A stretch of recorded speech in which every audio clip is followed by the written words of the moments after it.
జీవి ఆంజనేయులనే నేను శాసనసభ సభ్యునిగా ఎన్నికైనందున శాసనం ద్వారా నిర్మితమైన భారత రాజ్యాంగం పట్ల నిజమైన విశ్వాసం విధేయత చూపుతానని భారతదేశ సార్వభౌమాధికారాన్ని సమగ్రతని కాపాడుతానని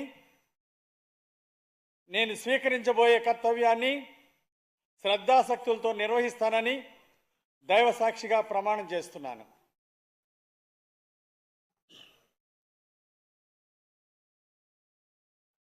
ఆంధ్రప్రదేశ్ శాసనసభ సభ్యుడైన జీవి ఆంజనేయులనే నేను సభా నియమాలను కట్టుబడి ఉంటానని, వాటిని అనుసరిస్తానని, సభా మర్యాదలను పాటిస్తానని, సాంప్రదాయాలను గౌరవిస్తానని దైవ సాక్షిగా ప్రమాణం చేస్తున్నాను.